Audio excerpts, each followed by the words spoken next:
Chapter number 21.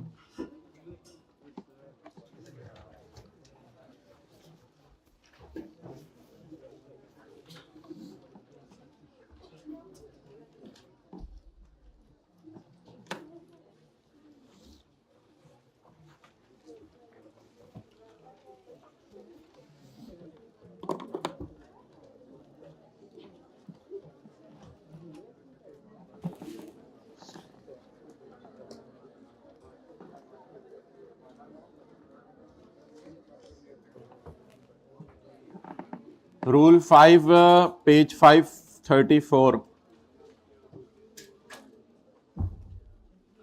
Rule 5 पहले ये चाहता था, रूल 5 पहले ये चाहता था कि बायोमेट्रिक वेरिफिकेशन होनी चाहिए for new registrations. Biometric verification, जिसे थंब इम्प्रेशन कहते हैं, वो आपने लगाने न्यू रजिस्ट्रेशंस के लिए। अब लॉ बदल गया है, अब आप जुलाई के महीने में हर साल आया करेंगे। पुराना लॉ बताएं। बस ये मैंने मेन बात आपको हाईलाइट कर दी है। पुराना लॉ चाहता था कि एक दफा रजिस्ट्रेशन करवाएं, और नया लॉ चाहता है कि हर साल कब आए? जुलाई के महीने में। एवरी ईयर भी लिखा हुआ है। अब देख लेते हैं किसने आना है, क्या सीन है। Rule 5 previously required biometric verification only for new registrations. और चाचा उत्ते लिखे है रूल 5 पहले ये चाहता था कि बायोमेट्रिक होनी चाहिए न्यू रजिस्ट्रेशंस के लिए,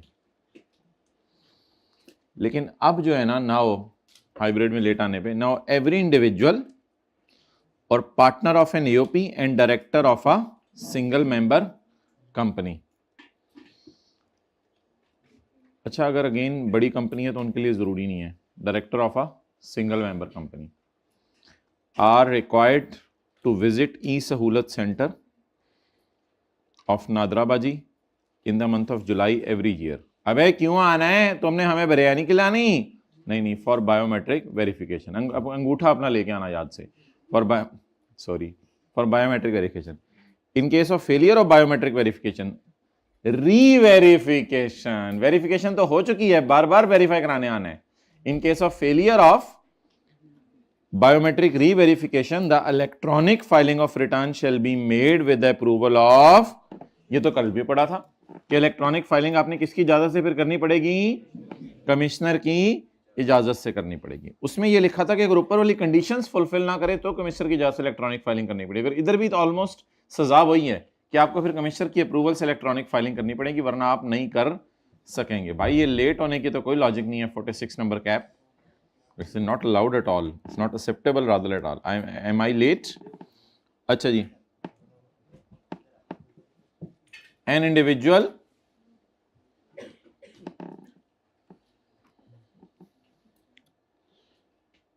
अच्छा, ये एक ना मसला हुआ था। अगर आपकी सेल ग्रेटर है 5 times of capital plus liabilities. Capital और लायबिलिटीज कहाँ होती हैं और सेल कहाँ होती है? तो कहते हैं मुझे ये एबनॉर्मल बात लग रही है, एबनॉर्मल बात लग रही है। शायद आप अपना कैपिटल और लायबिलिटीज मेरे से छुपाना चाह रहे हो, क्योंकि कैपिटल और लायबिलिटीज के 5 गुना अगर आपकी सेल है तो बहुत ज्यादा मुझे सेल लग रही है। ये तो बहुत ज्यादा है, कोई 1 गुना 2 गुना 3 गुना 4 गुना होती है।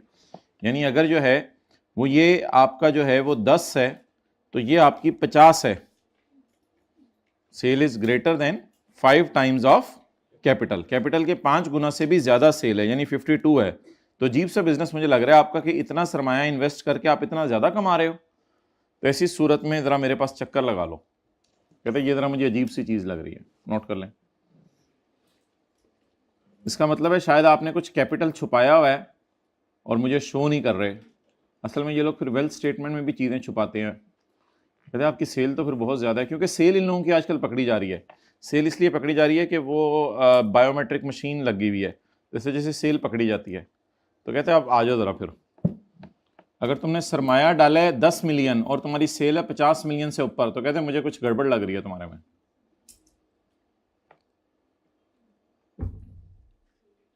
ऐसा कब करना होगा? जब सेल ज्यादा होगी। किससे? 5 टाइम्स ऑफ कैपिटल और एंड लाइबिलिटीज। एक इंडिविजुअल, एक एओपी और कंपनी, सिर्फ कौन सी वाली? ओनली वन शेयर होल्डर और मेंबर, जिसका एक शेयर होल्डर है सिर्फ, will take authorization from commissioner for filing of sales tax. Return जमा कराते हुए कमिश्नर से इजाजत मांगनी पड़ेगी आपको कि मैं रिटर्न जमा करा रहा हूं। इन केस कब कब कब इजाजत मांगनी पड़ेगी? कब? जब such registered person wants to declare its sales, जब ये अपनी सेल आपको शो करना चाहता है, which is 5 times more than sum of declared in the balance sheet.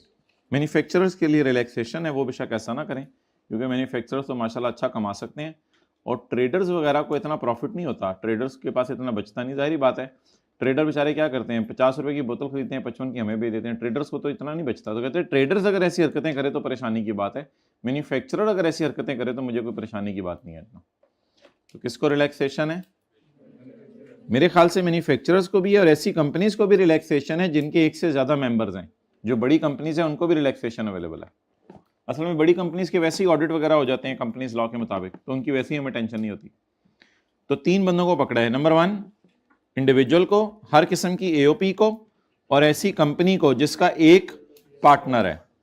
ये क्या करें? कमिश्नर को रिटर्न जमा कराने से पहले इजाजत लें। हालांकि रिटर्न जमा कराने से पहले इजाजत लेना बहुत लंबा काम है, वो फिर लटकाई रखते हैं, अच्छा यार ये लाओ ये लाओ, ये दिखाओ ये दिखाओ। कहते हैं ये करो तुम।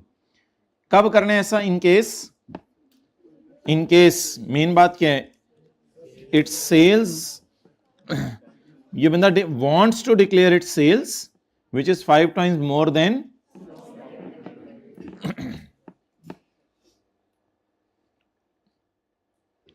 wants to declare its sales which is 5 times more than sum of capital liabilities।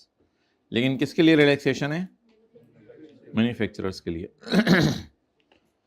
Temporary registration. अगले चैप्टर पे आए, अगले चैप्टर का आखिरी सफा देखें, ये है अगला चैप्टर 22।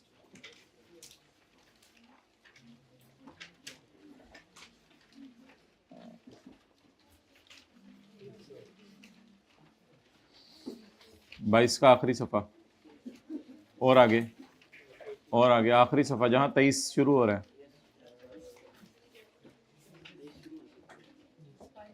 23 शुरू होने से पहले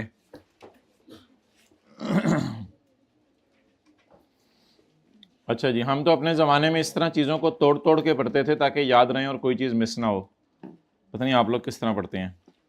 आप लोग तो अभी तक इसी धोखे में, पता नहीं थ्योरी सही तरह याद भी करनी है या नहीं।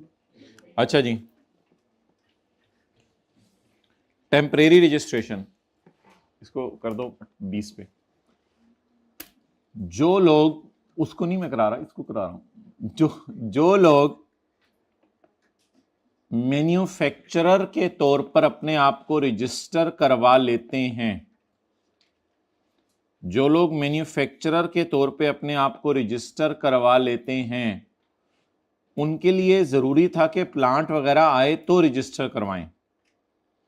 लेकिन इनको अब रिलैक्स कर दिया गया कि अगर प्लांट इंपोर्ट करने का ऑर्डर आपने दे दिया हुआ है तो भी आप अपने आप को रजिस्टर करवा लें, लेकिन ये रजिस्ट्रेशन किस नेचर की होगी? सिर्फ टेम्परेरी होगी। जब कोई मैन्युफैक्चरर एप्लीकेशन दे सेल्स टैक्स रजिस्ट्रेशन के लिए as a manufacturer without installing the machine अभी इसने इंस्टॉल नहीं की, तो temporary registration shall be allowed to him. कितने अरसे के लिए? कब?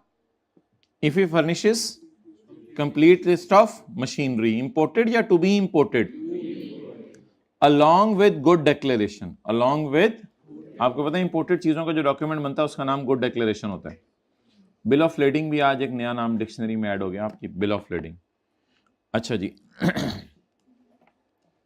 बोलें, जब कोई मैन्युफैक्चरर रजिस्ट्रेशन के लिए अप्लाई करे मशीन इंस्टॉल किए बगैर तो उसको रजिस्ट्रेशन मिल जाएगी 60 दिन के लिए। 60 दिन के लिए वो रजिस्टर समझा जाएगा।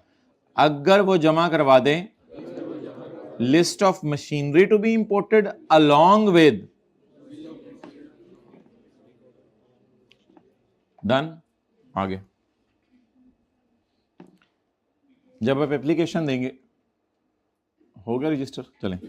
जब आप एप्लीकेशन देंगे तो उसके 72 घंटे के अंदर अंदर आपको रजिस्टर कर दिया जाएगा। Temporary registration shall be issued by the computer system with in 72 hours of filing of complete application. तो 72 घंटे में आपको रजिस्टर कर दिया जाएगा। अब आप मजे से प्लांट इंपोर्ट करें। कल किसी ने याद ही नहीं कराया पीडीएफ शेयर करने, रात को मुझे खुद ही याद आया 10, साढ़े 10 बजे, 11 बजे, पता नहीं 11:30 बजे। अजीब लोग हैं, आज जाने दें यार, बातें करते हैं आप लोग। अच्छा जी नहीं कोई नहीं, अच्छे बच्चे हैं, दिल पे ना लिया करें, हार्ट पे लिया करें। अब आप क्या करें, अब आप प्लांट इंपोर्ट करें। The person shall now import the plant machinery and raw material. Raw material भी इंपोर्ट करें जिससे आपने फिनिश गुड्स बनानी है। अब आप सब करें एज अ मैन्युफैक्चरर, धड़ल्ले से करें, लोगों को बताएं मैं मैन्युफैक्चरर हूं। अब क्या मसला, आप मजे करें। लेकिन एक काम करना है आपने प्लांट अगर 2 करोड़ रुपए का है तो 36 लाख रुपए का पोस्ट डेटेड चेक हमें बना के दे देने टैक्स का। पोस्ट डेटेड का मतलब है वो चेक अभी हम इन कैश नहीं करा सकेंगे, जो डेट उस चेक पे आप लगाएंगे उस डेट को हम चेक इन कैश कराएंगे और उस डेट को मैच करा देना उस डेट से जिस दिन आपका प्लांट आ रहा है, ताकि आपके लिए भी परेशानी का बायस ना बने। तो आप धड़ल्ले से इंपोर्ट करें चीजें, बहुत बड़ा बेनिफिट है। Highlight now import the plant and machinery and raw material as manufacturer. अब आपको कोई कुछ नहीं कह सकता पाकिस्तान में। अब आप धड़ल्ले से plant machinery raw material import करें, लेकिन एक शर्त पूरी करें, if he submits to the custom authorities. किसको सबमिट करे, क्या, किसको, क्या, a post dated cheque of taxes. Post dated cheque ये होता है कि आप जो है वो प्रिंसिपल साहब को कहें सर ये मैं चेक जमा कराना है कॉलेज में। प्रिंसिपल ने क्या सर मैं ये सर आसिफ की ऑडिट की फीस ये जब मैं पढ़ने आऊँगा ना उसे सीए फाइनल में, तो ये मैं उसका पोस्ट डेटेड चेक जमा करवा रहा हूँ, तो 2026 की डेट लगा के मैं आपको ये चेक दे रहा हूँ। ये इसको कहते हैं पोस्ट डेटेड चेक, ठीक है। या आप BMW वालों को जाके दें ये 2028 का पोस्ट डेटेड चेक, मैंने ये BMW खरीदनी है तो ये इसका पोस्ट डेटेड चेक ले लें आप मेरे से। अच्छा जी, registration registration. If list of machinery installed, if list of machinery installed is not submitted within 60 days. हाथ खड़े करके मतलब बताएं, किसी का मतलब नहीं, हाथ खड़े करके कोई बताना चाहते बता दे। जी बताएं।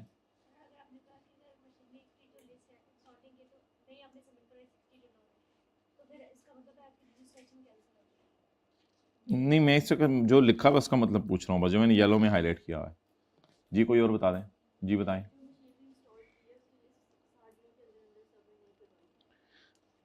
जो मशीनरी आपने, if list of machinery installed is not submitted with in, यानी मशीनरी आपने इंस्टॉल कर ली है और उसकी लिस्ट जमा, या ऐसा भी हो सकता है कि आपने मशीनरी ही सिरे से इंस्टॉल नहीं की 60 दिनों के अंदर।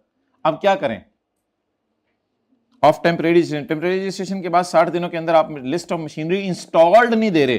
पहले कौन सी लिस्ट दी थी, पहले कौन सी लिस्ट दी थी, अल्लाह आपका भला करे, मुझे क्यों नहीं मिल रहा, पहले वाले में है, कहां है, to be installed, to be imported. पहले था list of machinery to be, और इधर क्या लिखा हुआ है, लिस्ट ऑफ मशीनरी इंस्टॉल्ड। ये इन दोनों में ये फर्क है। पहले आपने टेम्परेरी रजिस्ट्रेशन लेने के लिए आपने मशीनरी की लिस्ट नहीं देनी थी, बल्कि जो मशीनरी आने वाली थी उसकी लिस्ट देनी थी। अब आपने लगी हुई मशीनरी की लिस्ट देनी है।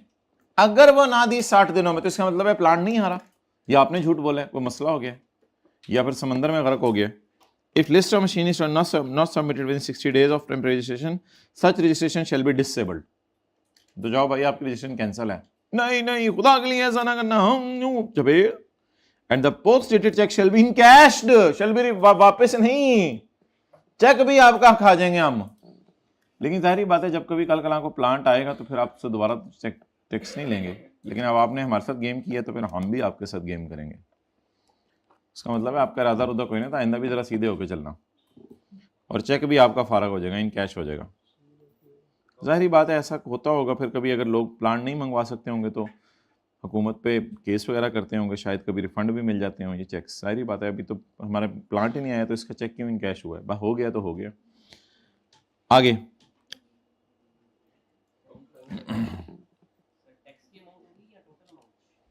टैक्स की अमाउंट, टोटल अमाउंट का चेक हमने हाइब्रिड में बातें करते हैं कि उनको देने। अच्छा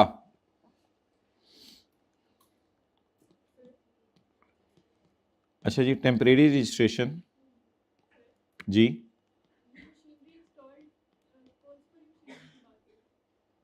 यानी वही जो इंपोर्ट कर रहे हैं। इसमें दो बातें हो सकती हैं। If list of machinery installed is not submitted within 60 days, यानी मशीनरी इंस्टॉल हो गई थी और साथ जो है वो 60 दिनों के अंदर अंदर उसकी लिस्ट जमा नहीं हुई। दूसरा ये भी हो सकता है कि लिस्ट ऑफ मशीनरी इंस्टॉल्ड बन ही ना सकती हो क्योंकि मशीनरी नहीं आई। दोनों बातें हो सकती हैं। अच्छा फर्ज करें टेम्परेरी रजिस्ट्रेशन आपको 60 दिन के लिए मिली। ये 60 दिन बनते हैं मार्च और अप्रैल। ये 60 दिन कौन से बनते हैं? मार्च और अप्रैल।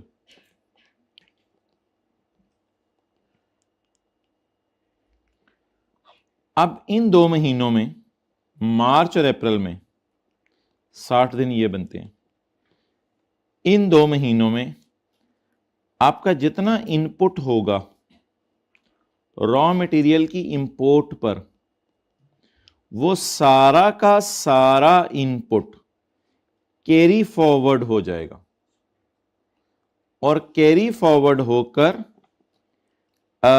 एडजस्ट होगा इंशाल्लाह अप्रैल मई में, जब प्लांट बना के आप चीजें बेचना शुरू कर देंगे। टेम्परेरी रजिस्ट्रेशन के अरसे के दरमियान आप रिटर्न जमा करवाएंगे, लेकिन आपका इनपुट कैरी फॉरवर्ड होता रहेगा क्योंकि अभी प्लांट नहीं आया, चीजें नहीं बनी, चीजें नहीं बिकी। ना बनी ना बिकी तो फिर इनपुट किस में से माइनस करें? कहते हैं ये इनपुट कैरी फॉरवर्ड होता रहेगा, इसको एडजस्ट करेंगे मई में। अच्छा पहले जरा ये देखें, a person holding temporary registration shall file monthly return. आगे ना पढ़े, पहली बात है आपने हर महीने की रिटर्न जमा करवानी है। No sales tax refund shall be paid during the period of temporary. March April के अंदर, मार्च अप्रैल के अंदर आपको रिफंड शिफंड नहीं मिलने, क्योंकि आपका आउटपुट तो जीरो है, आप सेल कर ही नहीं रहे, अभी तो प्लांट ही नहीं आया। प्लांट आएगा तो रॉ मटेरियल को डाल के चीजें बनाएंगे ना। No sales tax refund shall be paid during the period of temporary registration and input may be carry forward for subsequent tax months. इसको फिर मई में माइनस कर लो, अगर मई में भी चीजें नहीं बन सकी जून में माइनस कर लो, जब चीजें बिकनी शुरू करें इसको माइनस कर लो, adjust in May and onwards, और उसके बाद जब भी माइनस कर लें कोई मसला नहीं। तो दो बातें बताएं, क्या इन 60 दिनों में रिटर्न जमा करवाएंगे? दूसरा सवाल, क्या इन 60 दिनों के अंदर इनपुट रिफंड होगा? नो। फिर क्या करेंगे? Carry forward. आउटपुट क्यों जीरो है वैसे? सेल नहीं हो रही, मशीन नहीं आई ना अभी, नोट कर लें।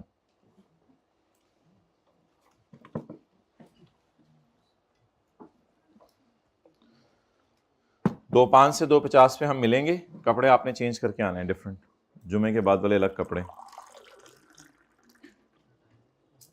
टाइम ही नहीं होगा, हॉस्टल जाना पड़ेगा। चलो आप साथ वाले की जैकेट पहन लेना, साथ वाला आपकी जैकेट पहन लेगा। देखें जरा, आपको पूरी आ जाएगी, फील करें आप पे कैसी लगेगी साथ वाले की जैकेट, देखें जरा। उसके बाजू लंबे हैं, कानून के हाथ लंबे होते हैं कह रहे हैं।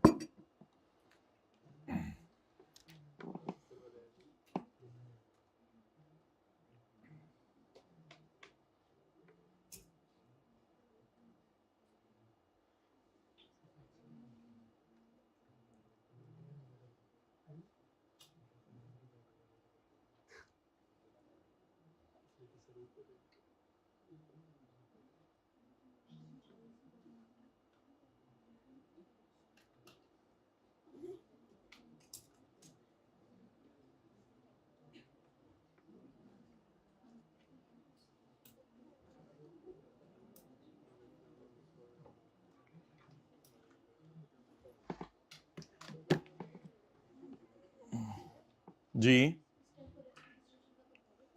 हाँ, बेनिफिट ये लिखा हुआ, the person shall now import the plant and machinery raw material as a manufacturer. अब आपसे कोई पूछगछ नहीं होगी, खुले आम फिरे मैन्युफैक्चरर के तौर पे। ओके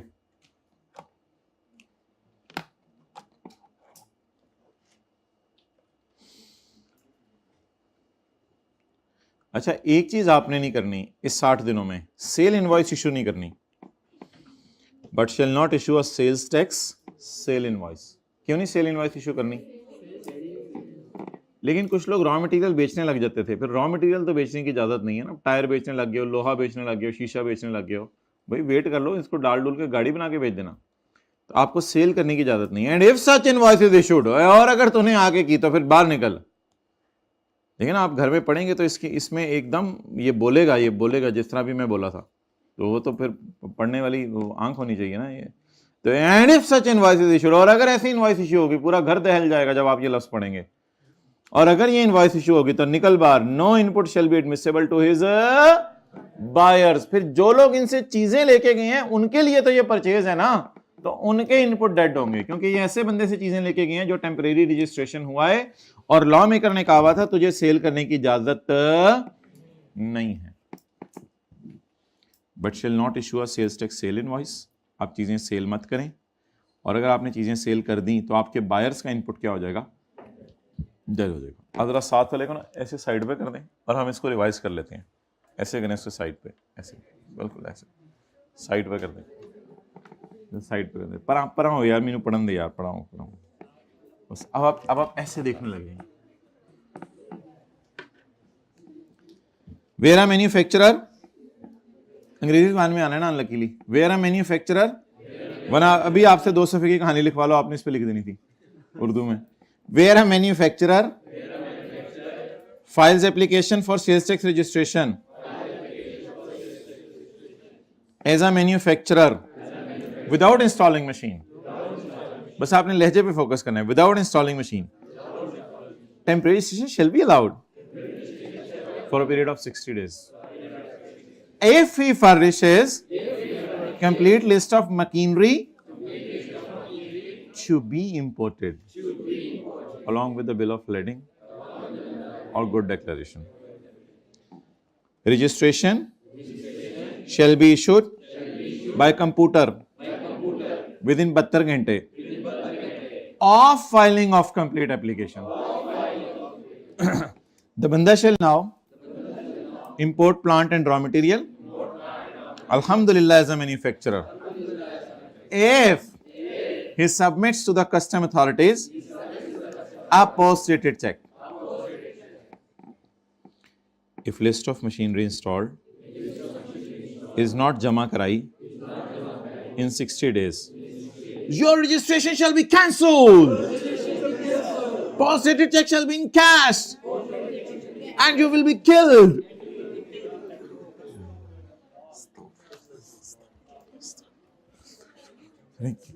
कैसे दोस्तों के साथ रहते हैं। A person holding a temporary registration shall file return but shall not issue sales tax sale invoice, and if he issues such invoice,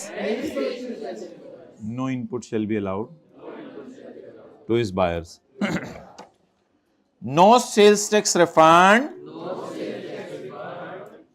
shall be paid during the period of temporary registration. फिर उसको क्या करें? Shall be carried forward for subsequent tax months. कितने 3 minute में हो जाएगा ये सारा सफा याद? सर जी अगे सिफर लाओ, अगे ਤੁਹਾਨੂੰ नहीं पता, कदे याद करके वेखो, ਤੁਹਾਨੂੰ पता लगे। ਇੱਥੇ ਬਹਿ ਕੇ ਗੱਲਾਂ करना आसान है। 3 मिनट लुट मचाई हुई है, 3 मिनट। कभी पढ़ा हो ना तो पता चले। अच्छा वापस आ जाए भाई, जिथे दी चैप्टर 21।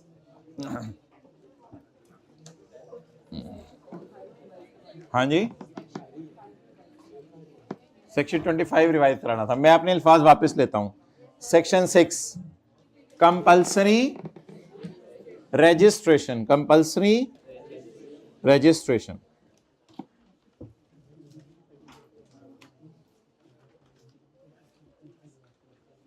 अगर एक बंदा रिक्वायर्ड टू बी रजिस्टर्ड है लेकिन उसके लिए अप्लाई नहीं करता,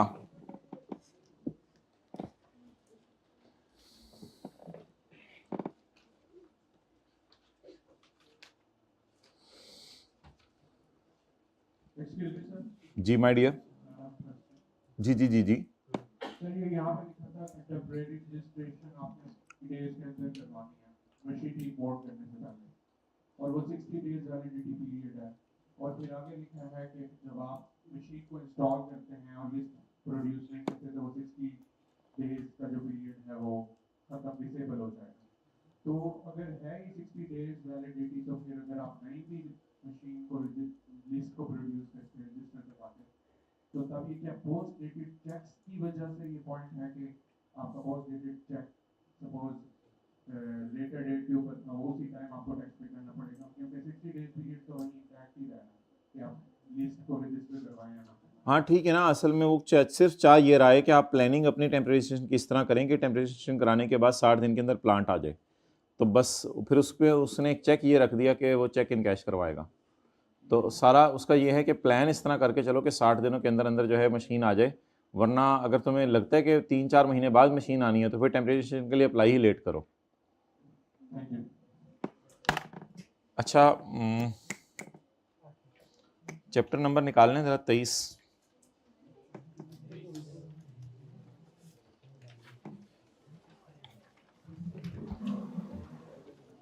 Mehban Associates is registered under Sales Tax Act 1990 and MA is engaged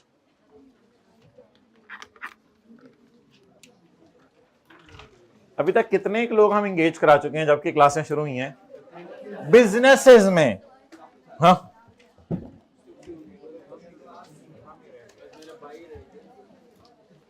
बस मेरा भाई रह गया। मेहरबान associate registered under the section 19 MA is engaged in the business of manufacturing and supplying of various consumer goods. Following information is available from the MA's records.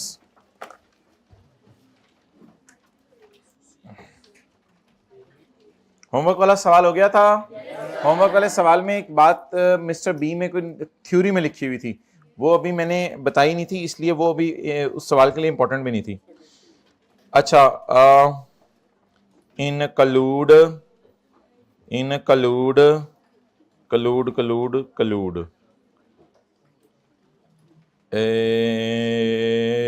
इसमें मसला है ना, taxable goods from registered person, लफ्स match किया करें ना, taxable goods sold to unregistered person,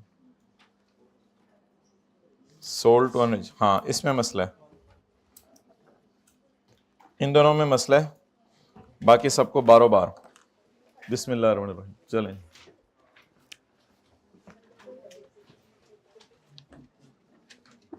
अगर आप इजाजत दें तो मैं वर्किंग वन इधर कर लूं, कोई परेशान तो नहीं होगा?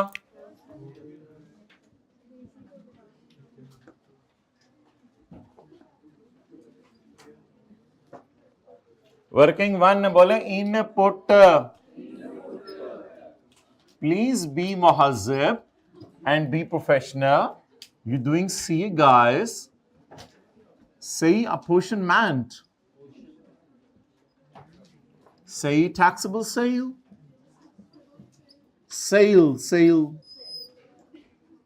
To registered and others. And to unregistered. काला मार्कर उनको कह दें, को काला सा ले आए।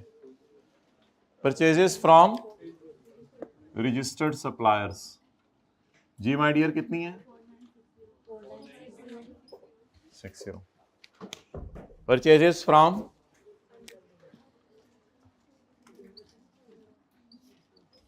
कितनी है? इसके साथ आगे लिख दिया करें इनएडमिसिबल, जिस परचेजेस को आप डेड कर रहे हो। एग्जेम्प्ट गुड्स खरीदी हैं, एग्जेम्प्ट गुड्स आगे जिस मर्जी बंदे से खरीदी हैं उससे कोई फर्क नहीं पड़ता, क्या करें? और बोले ना एग्जेम्प्ट कर दें। कितनी? 520। ओके, सेल टू रजिस्टर्ड जी 8650।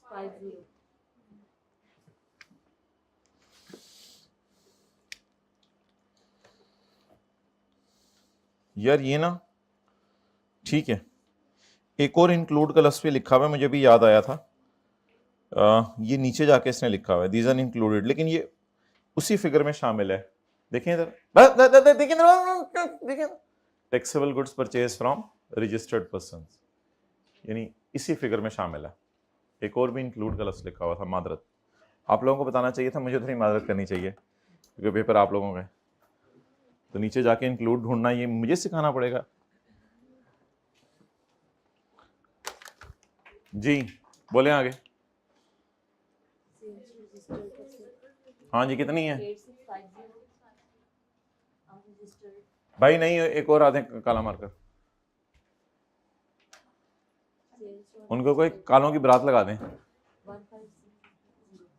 1560 कालों की बरात ले आए, चिट्टे आए में दिल काले को लूं खाला चंगा जे कोई ऐसे जाने हो। एग्जाम गुड्स टू, नहीं इससे कोई फर्क नहीं पड़ता, एग्जाम गुड्स टू लोकल लाने जी, बस एग्जाम्प्ट है ना, तो एग्जाम्प्ट है। अच्छा यार, आज ना टैक्सेबल में एक लाइन और डालनी है। यस सर, कैसे? आपने कल ये सवाल किया घर में, हद होती है वद होती है। टैक्सेबल में एक लाइन और डालनी है, वो मैं आज बताऊंगा। एग्जाम्प्ट सेल कितनी है? बराती, सारे बराती चेक करो, चलो ठीक है, ये वाला अच्छा, चलो अच्छा जी। एग्जाम्प्ट सेल्स बोले कितनी है? अच्छा ये क्या है? ये तो हो गई एग्जाम्प्ट सेल, ये तो क्या हो गई? Exempt cell. रशीद ठहर जरा, एक्सपोर्ट ये क्या हो गई? 0। रशीद पढ़ ला, मीनू मैं जान लगा, मीनू नहीं समझ आ रही, कसमें मीनू नहीं समझ आ रही। नहीं ये ना बोला करें लफ्ज, ये क्या है? Export of exempt goods.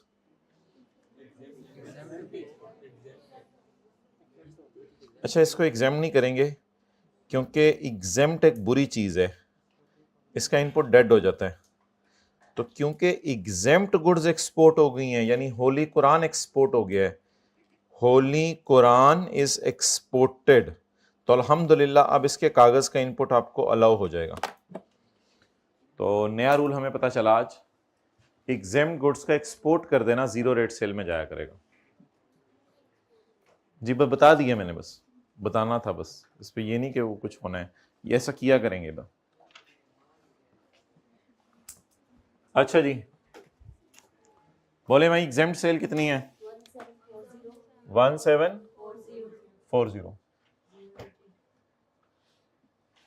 और 0 1300 प्लस 3200।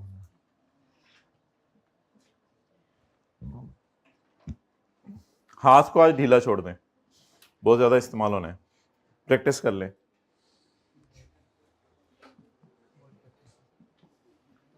चलें जी, 5 सेकंड की ब्रेक है, हाथ को ऐसे रख के प्रैक्टिस करें। जल्दी जल्दी जल्दी जल्दी जल्दी जल्दी जल्दी चलें, बिस्मिल्लाहिर्रहमानिर्रहीम, शुरू जी, तैयार रहें। Taxable goods purchase from unregistered include material worth ₹290 which was used for manufacturing only exempt sale which was used for only exempt sale.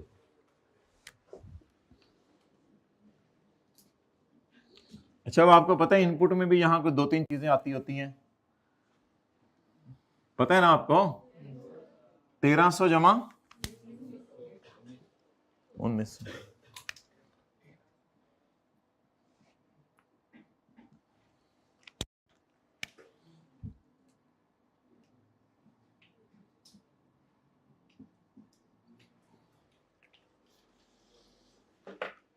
अच्छा जी, मटेरियल यहां से निकालें 296 का, और निकाल के इसको ले जाएं working 2.1, purchase raw material for exempt sale 296 into 18% जी 53। चलें जी, वर्किंग 2.1 होगी। This purchase is for exempt sale. जिन्होंने जगह नहीं छोड़ी वर्किंग 2 के नीचे, वो वर्किंग 3 के नीचे कर लें, कोई मसला नहीं, उसमें क्या मसला। अच्छा जी, purchase from registered person include material worth ₹675। कल टेस्ट भी है ना आपका, मटेरियल वर्थ रुपीज, बस ये सेल्स टैक्स का कोई न्यूमेरिकल आ जाएगा, और मैं कुछ हल्का सा और बता दूंगा। Material worth ₹675 which were used for manufacturing export related sales, so it is for zero rate sale। Purchase for minus कितना है, परचेज फॉर जीरो रेट जी 122। अच्छा, मैं इसके नीचे जगह नहीं छोड़ा क्योंकि आगे जी मुझे टोटे टोटे नहीं करने, इसके टोटे टोटे क्यों नहीं करने, क्योंकि मैं ऐसे फिंगर ला के 2 पे नहीं छोड़ता, फिंगर ला के 2 पे नहीं छोड़ता, पहली फिंगर ला के 1 पे छोड़ी तो तोते तोते नहीं करने, दूसरी फिंगर ला के 1 पे छोड़ी तो तोते तोते नहीं करने। तो समझ आ रही थोड़ी सी तोतली लैंग्वेज? अच्छा, बच्चों के साथ बिला वजह ना तोतला बोला करें, वो फिर इस वजह से तोतले बोलते हैं, वो खुद बाय डिफॉल्ट वो सही बोल रहे होते हैं। अच्छा, और मियाँ मिट्ठू को भी अब आइसक्रीम खिलाया करें, चूरी खिला खिला के थक गए वो बस। इंक्लूड हाय पता नहीं इसका मियाँ मिट्ठू किधर है। Include girls worth ₹1.5 lakh which are purchased in cash. तो सेक्शन 73 में हमने पढ़ा था कि 50,000 से ऊपर की परचेज कैश में नहीं हो सकती, इसको क्या कर दें, मार दें, -1.5 लाख परचेज इन कैश। 50,000 से ऊपर की परचेज कैश में नहीं हो सकती। जब मैं कोई कॉन्सेप्ट रिवाइज कराया करूं तो साथ वाले को देख के पूछा करें, okay guy you got it, और should I explain it by opening section 73 for you.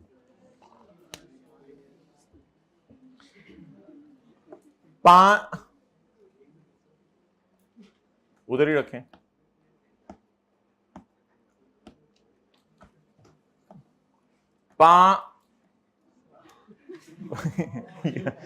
यार ये लोग लिख ही नहीं रहे, अब पां ही ब्रेक लगेगी हमारी। 500 किलो पत्ती, purchase data cost of 3,60,000, covered under third schedule.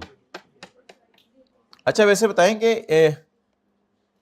1 kilo पत्ती कितने का है? 1 किलो पत्ती कितने की है यार, हद होगी है, आप तो पता नहीं किधर ले जाते हैं बात को।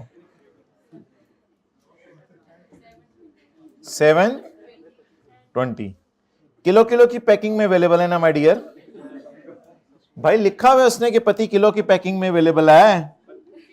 अच्छा पत्ती, सॉरी यार बता दिया करो, पत्ती नहीं बोलते इसको जो चाय में डालते हैं, पत्ती।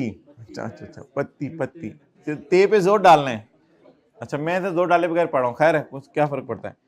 500 किलो पत्ती एट अ कॉस्ट ऑफ 3,60,000 और 1-1 किलो की पैकिंग में पत्ती अवेलेबल है, कवर्ड अंडर 3rd शेड्यूल। और ये आते किस शेड्यूल में? वैसे रिटेल प्राइस पत्ती की कितनी है किलो के एतबार से? चलें, आप बता दें हमने परचेज में कितने पे डाला हुआ है? 3 लाख। तो परचेज में पहले 900 पे डालें, फिर आगे चलते हैं। 3rd शेड्यूल वाली इंक्लूड किस पे है? इंक्लूड का लफ्ज देखे ना किसके साथ मिल रहा है। समीउल्लाह, अब चले जाओ तुम। 3,60,000 माइनस कर देना, देखे ना, इंक्लूड का लफ्ज तो इसके साथ था ना, तो होना किस पे चाहिए था? होलसेल प्राइस पे या रिटेल प्राइस पे? 3rd शेड्यूल की चीजें तो रिटेल प्राइस पे होती है ना, डिस्काउंट। माइनस करें,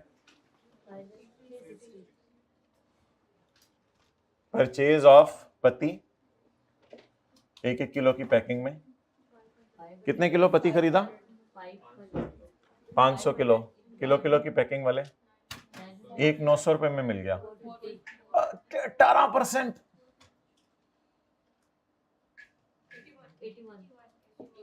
18% लगाने।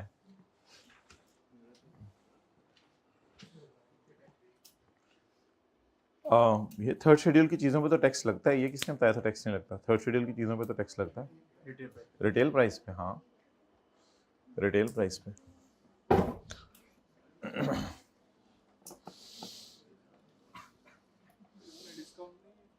नहीं, 3rd शेड्यूल की चीजों में डिस्काउंट नहीं है।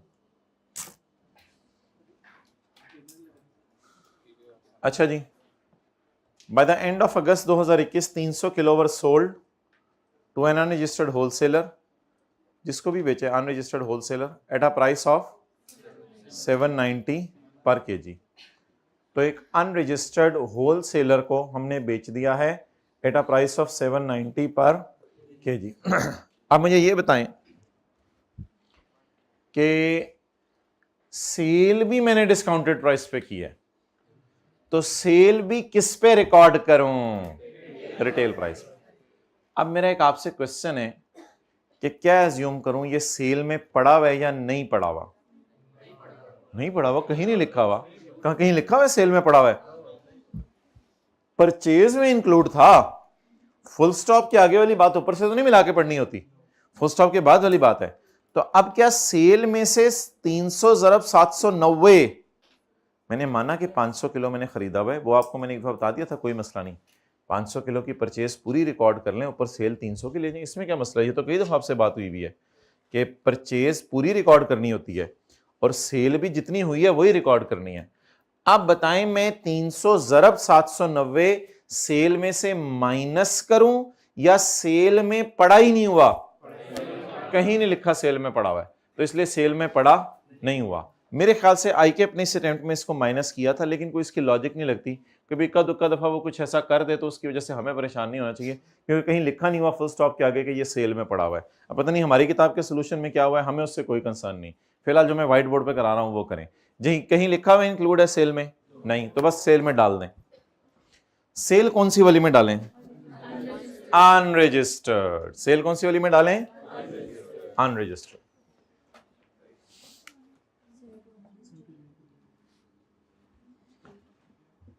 सेल ऑफ टी, अच्छा, डिस्काउंटेड प्राइस पे सेल में डालूं या सेल में भी रिटेल प्राइस पे? हाँ, मैंने कुछ प्रॉफिट कमाया है, वो मेरी किस्मत है कि मैंने खरीदा 720 का है और बेचा 700। लेकिन 3rd शेड्यूल की चीजों का मैकेनिज्म ये है कि इनकी परचेज भी रिटेल प्राइस पे रिकॉर्ड होती है और इनकी सेल भी रिटेल प्राइस पे। जी, 300 किलो इंटू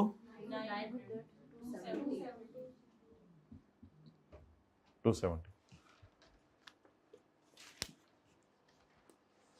तो ये कहीं लिखना है, लिख लें, वरना याद है आपको 3rd शेड्यूल की सेल परचेज दोनों, उसमें डिस्काउंट वगैरह माइनस नहीं होता, ऐसे ही है ना, याद रहेगा।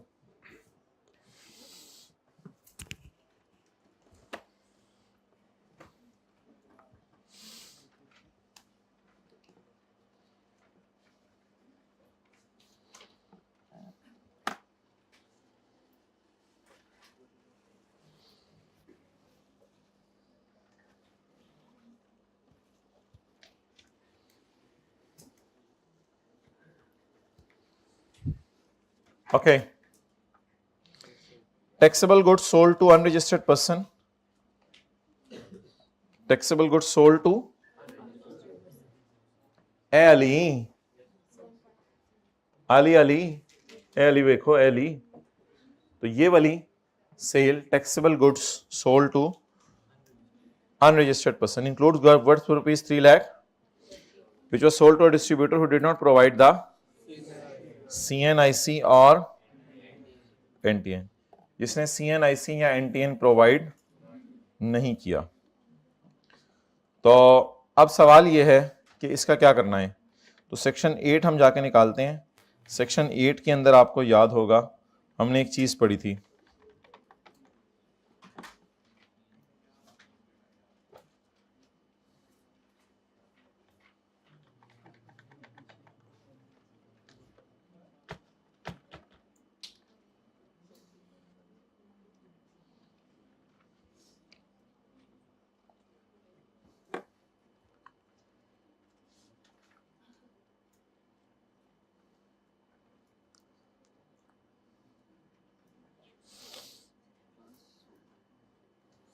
ये देखें ना,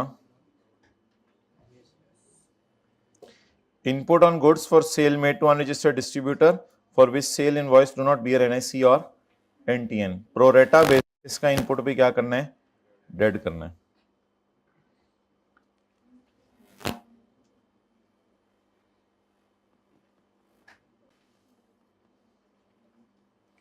तो कौन सा सेक्शन है,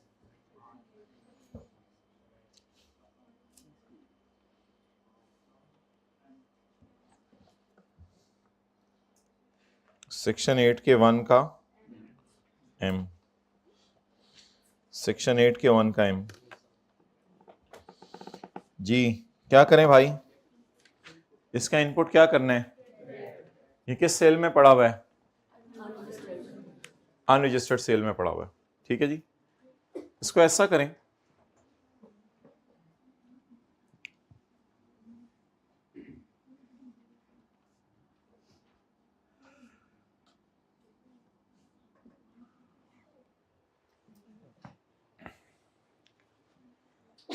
यहां से निकालें माइनस, जल्दी बोलें, 320, इसको यहां से निकाल दें और इसको यहां पे डालें, सेल टू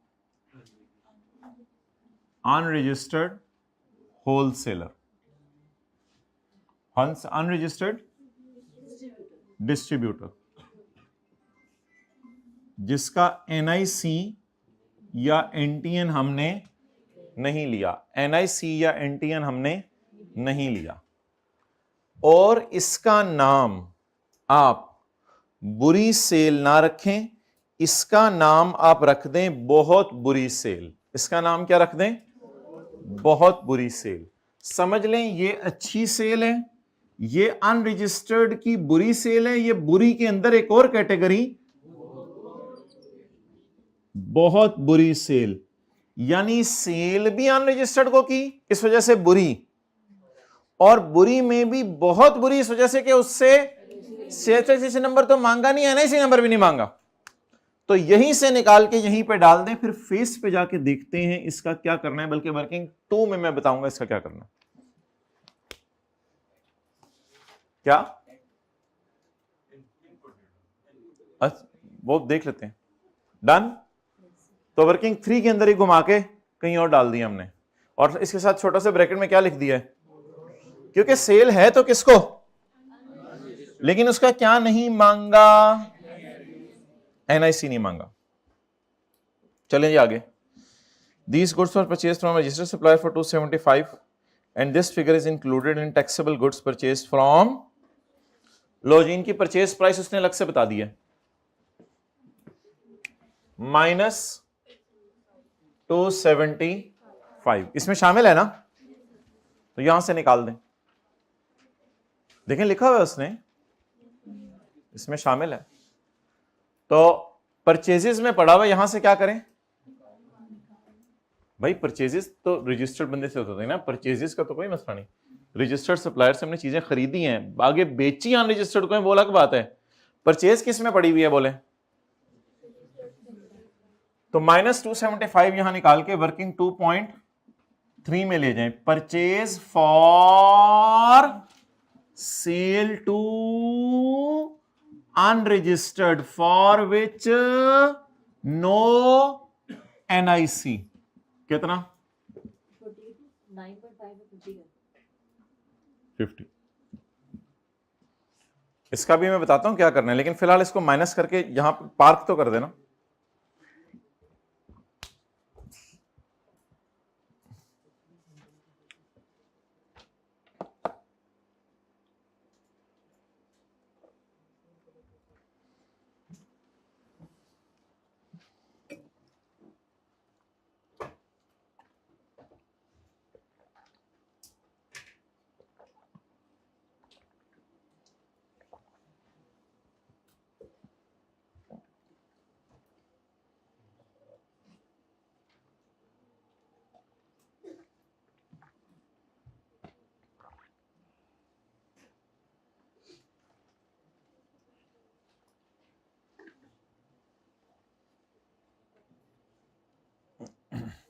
चलें जी आगे।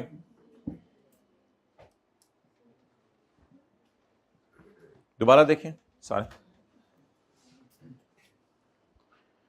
मैंने सेल की है ऐसे बंदों को जिनका NIC, इसको मैं थोड़ा सा अलग किया है, अनरजिस्टर्ड से अनरजिस्टर्ड के अंदर ही अलग कर दिया और इसका नाम क्या रख दिया? बहुत बुरी सेल। दूसरा सवाल, क्या इस सवाल के अंदर ये लिखा हुआ है कि इसकी परचेज भी परचेज में पड़ी हुई है? बोले हैं। तो जब परचेज में पड़ी हुई है तो यहां से निकाल दिया, और ये किसके लिए सेल है? ऐसे बंदे के लिए सेल है जिसका NIC, तो इसको हमने अलग करके लिख लिया। बस फेस पे ये चीजें आएंगी तो इंशाल्लाह आपको समझ आ जाएंगी। अब सवाल खत्म हो गया, आगे कुछ भी नहीं है, स्क्रैप पड़ा हुआ है। Fixed asset machine A. Machine A आपने खरीदी है इस साल to ensure quality standards of packing for exports. आप बता दें ये मशीन किसके लिए खरीदी है? क्या इस मशीन को यहां लाकर तीनों में फेंकूं? बोलें। मशीन को यहां लाके तीनों में पोर्शन कर दूं? क्यों? It is for export. तो बता दें क्या करें? Working 2.4 machine for export. बोले 2000 into 18%, 360। डन? नोट नहीं करना? कर रहे हो?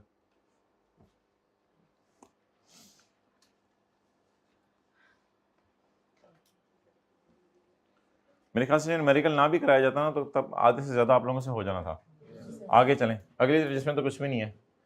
Machinery B to manufacture taxable local as well as exempt local goods. For taxable local as well as, इसको तो थोड़ा सी जगह भी छोड़नी पड़ेगी क्योंकि बाद में इसको क्या करना है? Portion. Working 2 point machine B for taxable and exempt.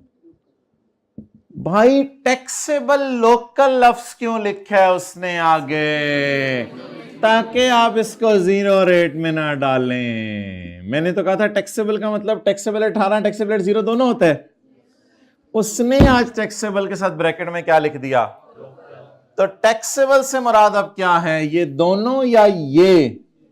तो टैक्सेबल लोकल एंड, इसका मतलब है ये मशीन 0 रेट सेल में यूज। मैंने तो आपको कहा है टैक्सेबल से मुराद 0 भी होती है, लेकिन आज टैक्सेबल के साथ क्या लिखा हुआ है?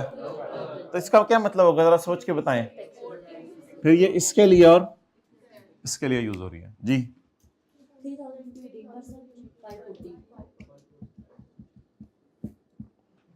540।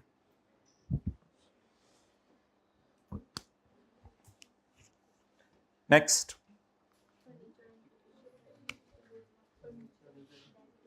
फर्नीचर को तो डेड कर देना, वो तो सेक्शन 8 की रोशनी में वो हो सकता है सेल के लिए हो भाई, ऊपर भी लिखा हुआ है फिक्स्ड एसेट है और नीचे भी लिखा हुआ है दफ्तर में यूज के लिए है। प्लांट और मशीनरी और इलेक्ट्रॉनिक कैश रजिस्टर का इनपुट अलाउ होता है, बाकी हर परचेज का इनपुट डेड हो जाता है, क्योंकि फर्नीचर आगे चीजें बनाने में हेल्प नहीं करता। फर्नीचर रुपीज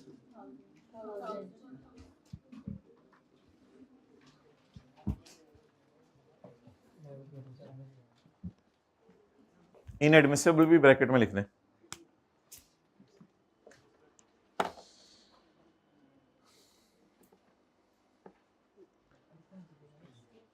अच्छा भाई ये इलेक्ट्रिसिटी बिल है, ये जरा देख लें माय डियर कि इलेक्ट्रिसिटी बिल हो सकता है, ये लगा के देखें जरा 18% में। नहीं नहीं नहीं नहीं, जब वो दे दे इनपुट तो फिर वो इनपुट ही है, फिर चेक नहीं करना 18% लगा के कि 5959 का 18% बन रहा है 154 नहीं बन रहा, इन चक्करों में नहीं पड़ना, बल्कि ये इंक्लूसिव लिखा हुआ है तो शायद मुझे डिवाइडेड बाय 118 मल्टीप्लाइड बाय 18 करके चलना पड़े, लेकिन मैं ये भी चेक नहीं करूंगा, मैं चेक कर रहा हूं लेकिन मैं ये भी चेक नहीं करूंगा डिवाइडेड बाय 118 ज़रब 18 1463 पता नहीं क्या बन रहा है। तो इसका मतलब है ये फिगर 18% नहीं है। पता नहीं बिजली के बिलों पे कोई चक्कर होगा, कोई सेल्स टैक्स की, जब फिगर वो दे दे और वो 18% ना बने तो आपने परेशान नहीं होना, बस जो बिजली के बिलों पे टैक्स लग गया वो लग गया, बस इसको उठा लें। लेकिन कैश वाली प्रॉब्लम नहीं है यहां पे, क्योंकि इनकम टैक्स में भी और इधर सेक्शन 73 में भी एक्सेप्शन में लिखा हुआ था एक्सेप्ट बिजली के बिल। बिजली के बिल तो कैश में पाकिस्तान में पे होते हैं, इस इनपुट को अलाउ कर दें, कोई मसला नहीं जी। इनपुट बिजली 150। अच्छा, परचेज टाइप चीजों को कहां डालते हैं? वर्किंग 1 में, और सेल टाइप चीजों को ये मुझे कैसे तो पता चला परचेज टाइप चीज है? पे हो ना बिजली का बिल, हम वापडा तो नहीं है, वापडा वाले होते तो हम सेल में डालते। Input sales tax brought forward from पिछला महीना, वो तो फेस पे आएगा। Input of February was could not be claimed, ये कौन सा सेक्शन है? सेक्शन 7 के 1 की लास्ट 2 लाइनें। अगर भूली हुई परचेज आपको याद आ जाए फरवरी वाली, अगस्त तक ओहो गिनना पड़ेगा, ये तो मार्च अप्रैल मई, फरवरी वाली परचेज फरवरी में रिकॉर्ड नहीं हुई तो मार्च में कर लो, अप्रैल में कर लो, मई में कर लो, जून में कर लो, जुलाई में कर लो, अगस्त में कर लो करो। ये तो इनपुट है खुद, इस पे 18 लगाया तो वो आप पे 18 लगा देगा, दफा 118। इनपुट ऑफ फरवरी 186। चलिए ये भी देख लें सारा। टोटल्स आज मैं खुद कराऊंगा, टोटल्स करने में भी आपने जज्बाती नहीं होना, टोटल्स होंगे मेरी तरफ से आज।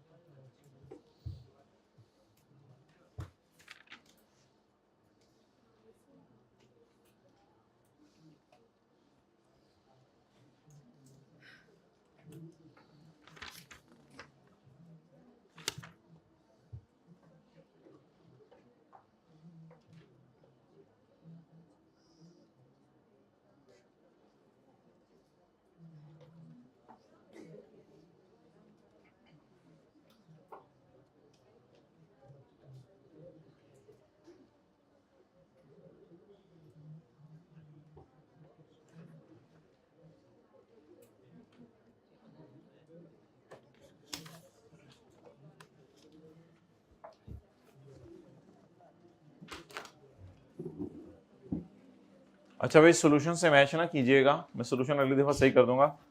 सॉल्यूशन में वही हुआ है जो मैंने आपको कहा था कि ये सेल ऑफ टी जो है वो यहाँ से माइनस होके फिर यहाँ आई हुई है, तो इसलिए उसको इग्नोर करें। खैर है, बस जो हम फेस पे कर रहे हैं वो छोड़ें, कहीं इंक्लूड नहीं लिखा हुआ था, हमें इल्हाम तो नहीं ना चीज़ें इंक्लूड हैं। अच्छा जी, नाउ इट्स ओवर। अब सारे हजरात अटेंटिव हो जाएं। पहले आपको पता है हम वर्किंग 3 पूरी करते होते हैं, फिर वर्किंग नंबर 1 और फिर 2। 312 1240। अच्छा, इसका टोटल भी किया करें माय डियर, इस पे 4% लगाना होता है। जल्दी बोलें। 1830। यार तू कल ही पे एनी जगह ले ली इसका। जी उसका मुझे पता है, वो तो अभी फेस न्यूमेरिकल आने दे, न्यूमेरिकल का फेस। जी बोलें, इसको ऐसे ड्रैग करके ऊपर ड्रॉप कर लें। 10480। अब ऑब्वियसली सॉल्यूशन से मैच ना कीजिएगा घर में जाके। ओके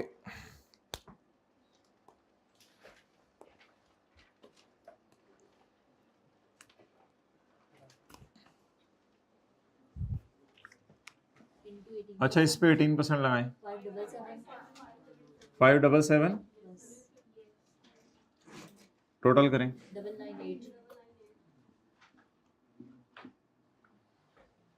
998।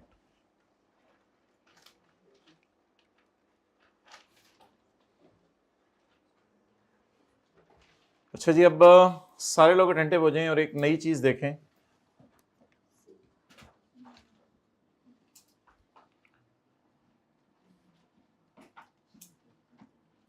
टैक्सेबल सेल 2 दफा, ये आज नई चीज है ना, बस आज के न्यूमेरिकल में ये नई चीज है। टैक्सेबल सेल कितनी दफा? जिसका हमने एनआईसी नहीं लिया, और कहीं जगह बना के लिखता हूं मैं, बहुत बुरी सेल। तो टैक्सेबल सेल जिसका एनआईसी नहीं लिया, जिसको मैं कह सकता हूं बहुत बुरी सेल। अब कोई तरीका मुझे बता दें कि मैं बहुत बुरी सेल की चौथी लाइन डालना चाह रहा हूं, क्योंकि मैं इसका इनपुट अलग से डेड करना चाहता हूं। तो आप कोई तरीका मुझे बता दें, उधर से मैं कैसे लाऊं। आपको याद है पुरानी आदत, पहले पुरानी आदत पे कायम रहे, 10480, पहले पुरानी आदत पे बरकरार रहे। भाई अटेंशन चाहिए अब 10 मिनट आपकी, अब फेस पे फिगरें जानी है, जरा मुतवज्जे हो जाए। तो 10480 बुला लें आप पुरानी आदत के तौर पे।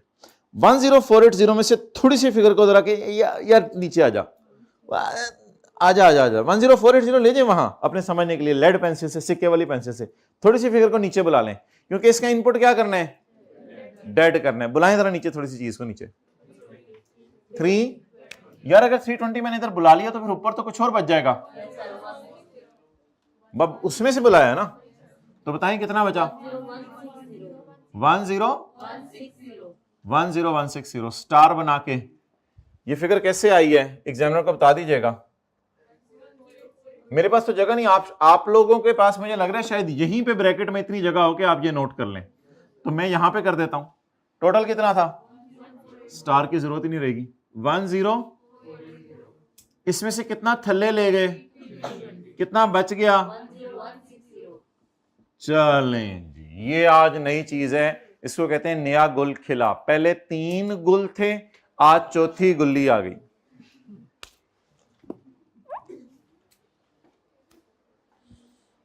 टोटल कर दें आप।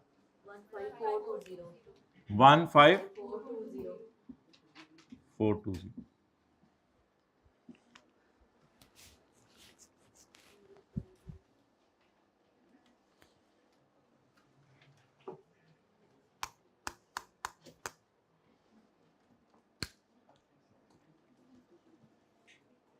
चलें जी,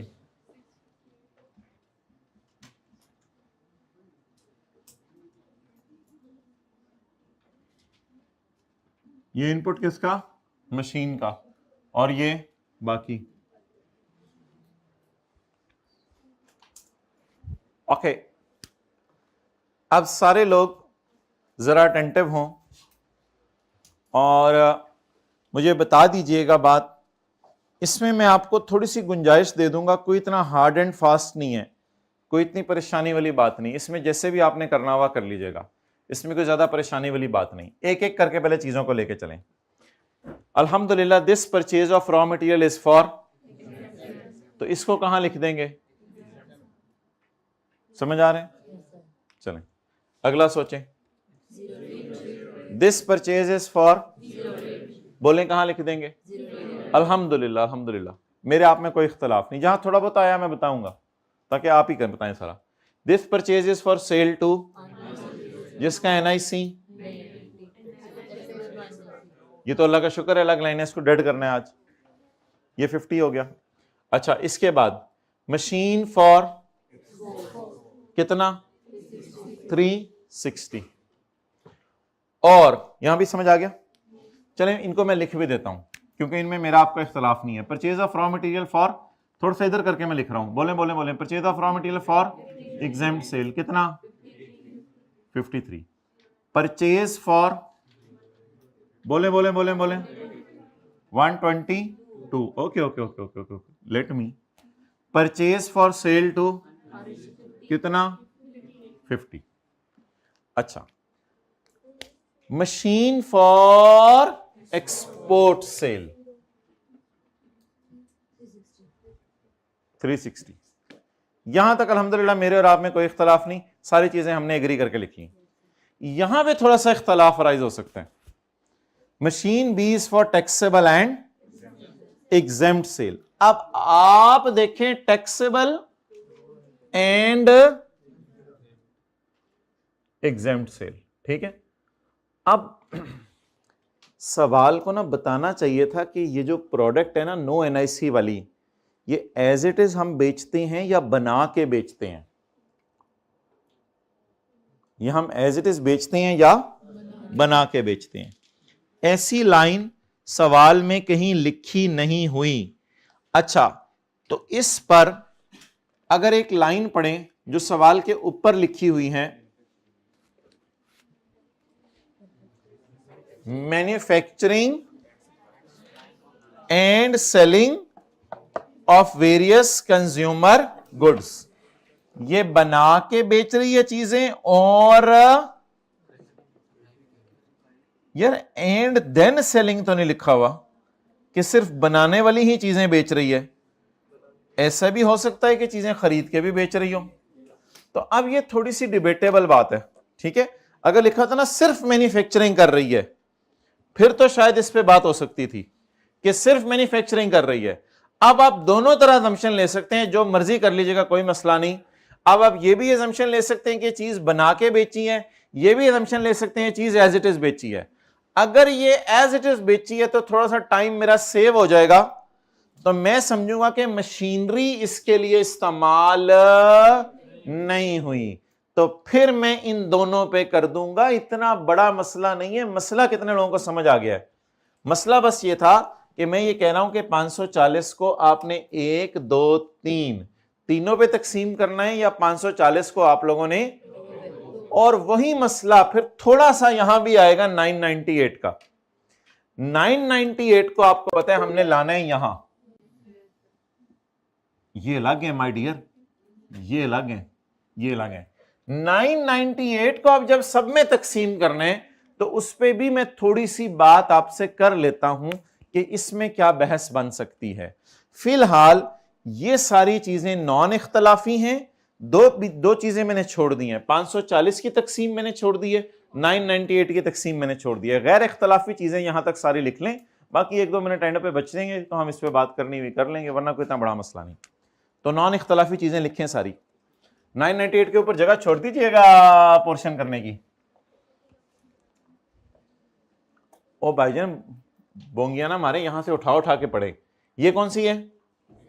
तो 53 को समझ के लेके जाएं, as it is copy paste ना करें, तरतीब से चीजें लेके जाएं, तसल्ली से पढ़ पढ़ के। जी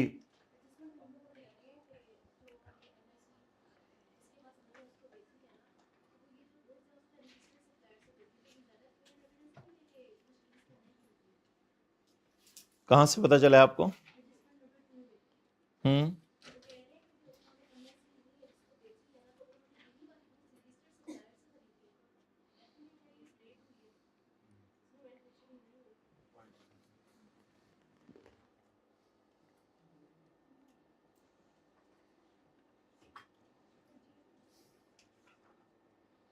इसमें कहां से पता चल रहा है कि ये मैन्युफैक्चरिंग? डिस्ट्रीब्यूटर को तो चीजें बना के भी बेचते हैं हम।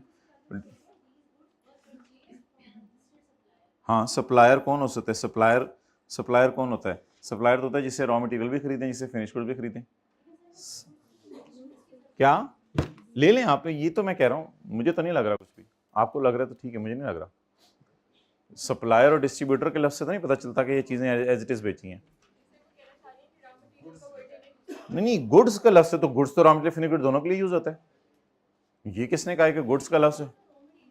नहीं, मैं फिर बहस करनी क्लास के बाद करें, तो लंबी बहस है, मैं कह रहा हूँ इसका कोई हल नहीं, जो मर्जी कर लीजिएगा, हम तो अपना खत्म करें। मैंने कहा गुड्स का रॉ मटेरियल फिनिश गुड दोनों के लिए लफ्ज यूज होता है, कोई मसला नहीं। मैं I am ready for discussion, class के बाद आगे करें, कोई मसला नहीं। और ऐसी चीज़ों को ICAP को ईमेल करते हैं, वो कहते हैं जब जो भी असम्पशन लेनी थी करके कर लेते, तो इन चीज़ों में कोई टाइम ज़ाया करें, और बड़ी चीज़ें करनी है हमने। अच्छा जी, आगे चलें। यहां तक नोट कर लें, जल्दी जल्दी। देख देख के नोट किया या एज इट इज ऊपर से देख के नोट कर लिया या समझ समझ के नोट किया है? ठीक है, 53 को उसको भेज दें, इस पे कोई लड़ाई नहीं। 122 पे कोई लड़ाई नहीं, 50 पे कोई लड़ाई नहीं, 360 पर कोई लड़ाई नहीं। अब पीछे रह गया लड़ाई 540। यार छोड़े पर, मैं जरा टाइम सेव कर रहा हूं। मैं 540 को सिर्फ इन दोनों पे तकसीम कर रहा हूं, 10160 और 1740, चाहे कि तो तीनों पे तकसीम कर दीजिएगा, कोई प्रॉब्लम नहीं जी माय डियर। करें 540 जरब डिवाइडेड बाय 10 प्लस मल्टीप्लाई। अच्छा कर दो, प्लस 320 वाला भी करना है तो कर दो, वो वाली भी इजाजत दे रहा हूं मैं, कोई मसला नहीं। और आगे उस तरह करना है, उस तरह कर देना। लेकिन मकसद ये था कहने का, ऐसे इख्तलाफ हर सवाल में बिला वजह नहीं निकालने बैठ जाने। 461 ऐसा बड़ा रेयर होता है। चलें जी, डन, आगे चलें। डिवाइडेड बाय, वैसे तो उसूली तौर पे आपने पेपर में मैंने बता दिया है, बैलेंसिंग लेना है 79। असूल क्या होता है? 540 जरब ये डिवाइडेड बाय ये। अब फेंक दे 461 और 79 को। अब ये जीरो मैं लिख रहा हूं डरते डरते बस, बाकी 460 और 79।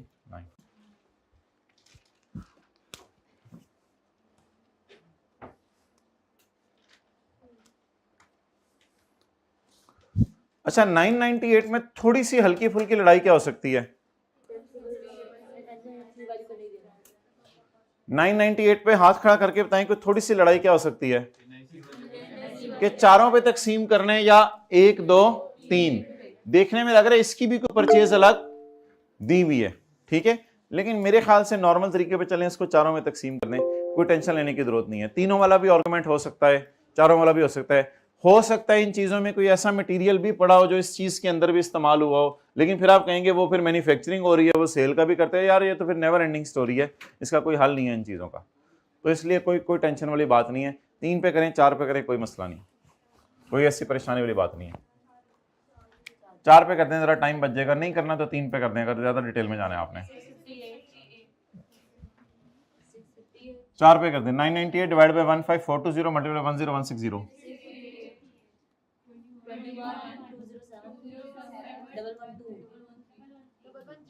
113। चलिए 3 या 2 से कोई फर्क नहीं पड़ता, टोटल इसका 9 आ रहा होगा, खैर है, कोई मसला नहीं। बट 1 2 पॉइंट्स की वजह से if you want to come after class you can come, लेकिन दोनों ऑप्शंस हैं बस, ठीक है।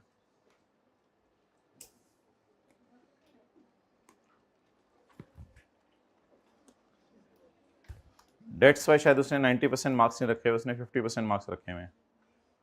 अच्छा जी, फेस की तरफ आ जाएं आप सारे, टोटल्स करा दें। 650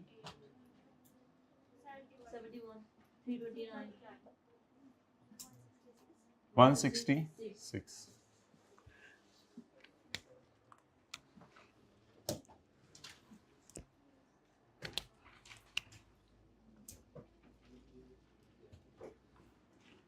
रिफंड मांग ले, फिर उसके बाद मैं बता देता हूं क्या क्या रह गया है। रिफंड मांग ले। रिफंड किसका मांगना है? कौन कौन सी? 329 प्लस हाँ जी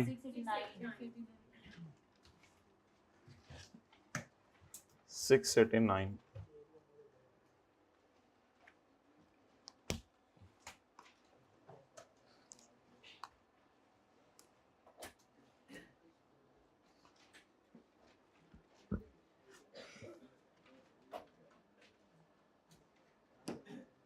माय डियर, थोड़ी स्लाइड सी चेंज आएगी आज, देखें क्या। ये देखें, पहले ये डब्बा होता था ना, अब डब्बे में ये छोटी सी चीज एक्स्ट्रा की डाली है मैंने, कोई वजह बता दें। इसको दो तरह से सजा देनी है ना, एक तो इसको सेल में तो डालना ही डालना है, और इसका इनपुट क्या करना है, डेड। इसलिए इनपुट को मैंने डब्बे के अंदर नहीं लिया।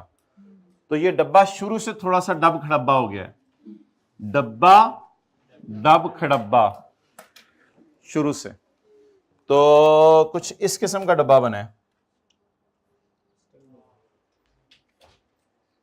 ओके, चलें जी, और टिक्कू मार दें इधर 1830,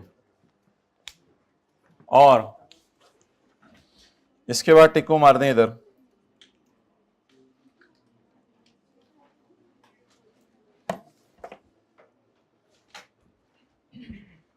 डन जी। बताएं भाई, आप सारे अटेंटिव हो जाएं आज। बताएं भाई, किस सेल पे 18% लगेगा? यार इन दोनों को जमा कर लें कैलकुलेटर पे, या ये वाला उठा लें, एक ही बात है, आपकी मर्जी है। अभी आपको थोड़ी देर पहले बता नहीं दिया मैंने, 10480 को इधर लेके जाएं, इससे थोड़ा सा नीचे फेंक दें, बाकी इधर पड़ा रहने दें। अब आपकी मर्जी है कि इन दोनों का टोटल कर लें या इधर देख लें, लेकिन इधर देखने की आदत हमारी नहीं है, तो ऐसा करते हैं फिर इन दोनों का टोटल करते हैं, जो आदत हमें पड़ी हुई है उसी पर रहें। आप नजरों की हिफाजत करें और डब्बे और जो टिक टुक मैंने किए हैं बस उनके अंदर रहें। 10160 इंटू 1886। चलें जी, इनपुट माइनस करना शुरू करें। Less input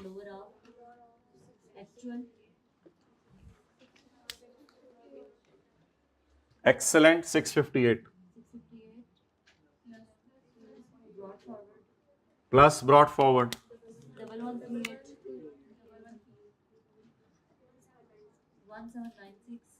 1796। कोई चीज यहां नहीं आई मैं फौरन बता दूंगा। 1697। ओ, आज तो एक्चुअल कुछ हो रहा है, माइनस कुछ और हो रहा है। 189। क्या लिखें? Carry forward input.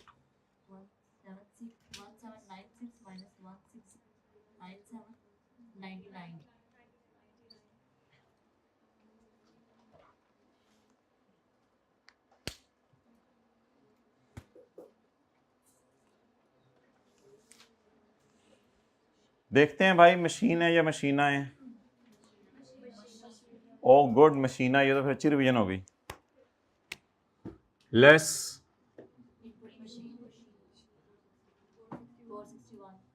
मशीन, ओए होए होए होए, मशीना। इसके साथ क्या लिखना है? Sales tax to be carry forward.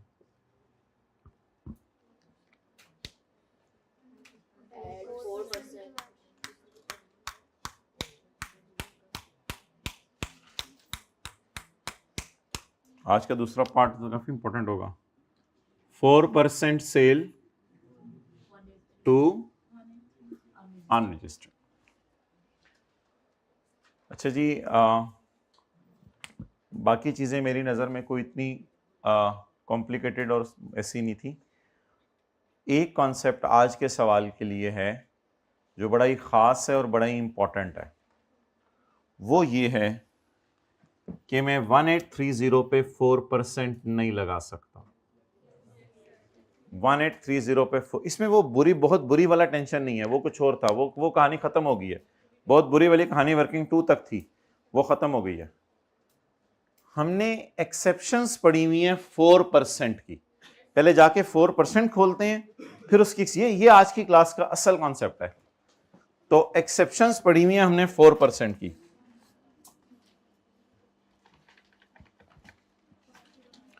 कौन सा पेज है? 509।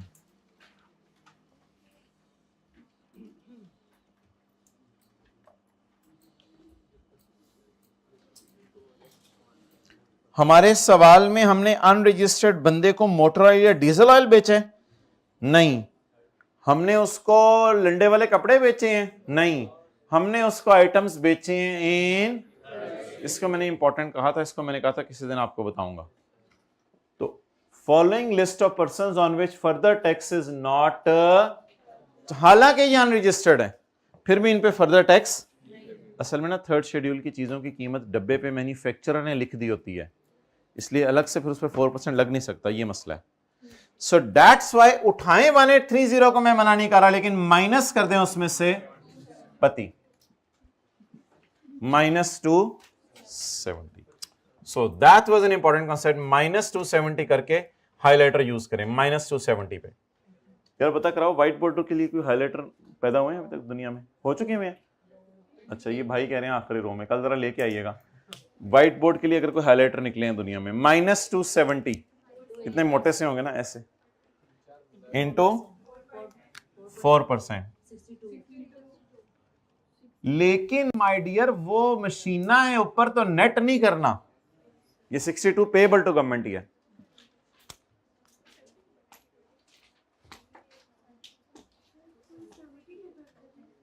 टू 70 कर रहे हैं ना थर्ड शेड्यूल वाली चीजों को।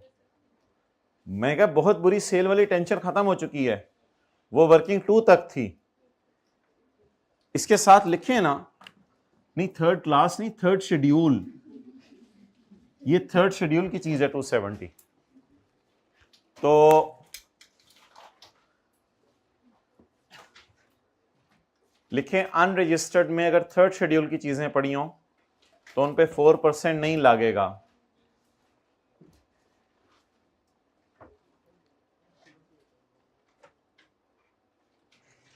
और सारे इधर देखें, आज मुझे डरते डरते एक और टिक ऐड करना पड़ रहा है। ये भी तो फेस पे देखने के लिए 270 इंपॉर्टेंट था। आज मुझे डरते डरते एक और टिक ऐड करना पड़ा। इस टिक का मकसद क्या है? क्या इस 1830 पे लगाएंगे या -270 करके लगाएंगे? आज एक और टिक ऐड कर लें अपनी जिंदगी में। तो वो लिखवा भी दिया उर्दू में, सेल टू अनरजिस्टर्ड में अगर थर्ड शेड्यूल की चीजें पड़ी हो तो उन पे 4% नहीं लगेगा।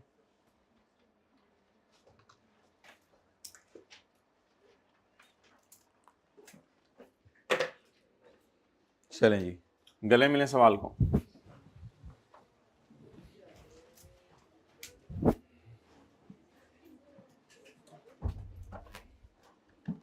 भाई अब इस लैपटॉप पे नेट चल रहा है, इस पे अब चलेगा आज, ये जो पुराना वाला है? हाँ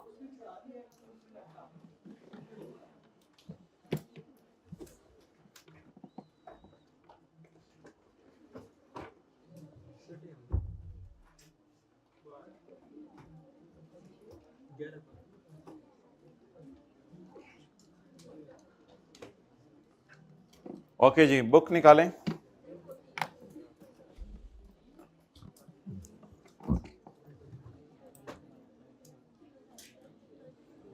ये पैकिंग बुकिंग बाद में करनी है, हाइब्रिड में पैकिंग करने का आपको खुला टाइम दिया जाएगा।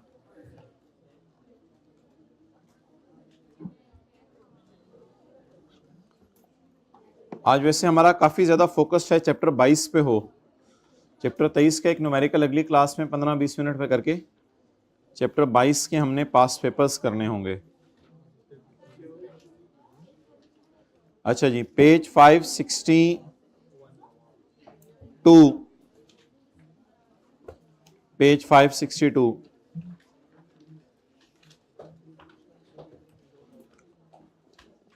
Under the provisions of sales tax act 1990 and rules made thereunder by Khalaji list different types of returns along with due dates for filing of returns. ये सवाल मैंने आपको पिछली क्लास में करवा दिया था। एक मंथली रिटर्न है, मंथ के स्पेलिंग ही फर्क हो गए हैं हमारी डिक्शनरी से। एक स्पेशल रिटर्न है, नहीं जो डी रजिस्टर्ड बंदा जमा करवा रहा होता है, फाइनल रिटर्न है और एक एनुअल रिटर्न है। ये 4 रिटर्न्स आपको मैंने बताई थी। 18 तारीख तक मैंने 15 की डेट चेंज करवा दी हुई है। जब कमिश्नर कहे 30 सितंबर तक। List different types of return, बस उनके नाम बताने हैं। सोल्यूशन में लिखा होगा ये सारा। अब ऐसे देख रहे हैं, लिखवा रहे हैं, पता नहीं किधर है भैया, क्या करेंगे, कहां से ढूंढेंगे।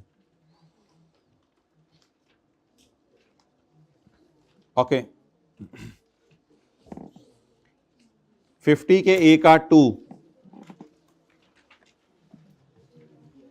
दिसंबर 22 में एडवांस आया है और चीजें डिलीवर हुई हैं मार्च में। Identify and discuss the time या month of supply. Month of supply बताएं क्या है। आसान सा सवाल है कि आपने बनाया, कोई बता सके तो बता दे। बोलें दिसंबर। As per the definition of time of supply, the time of supply is the time when the cash is और when the goods are delivered, whichever is. So December is the month of supply. और discuss भी मैंने कर दिया, discuss भी करना है। Discuss में तो डेफिनेशन लिख के आनी पड़ेगी। पॉइंट 4,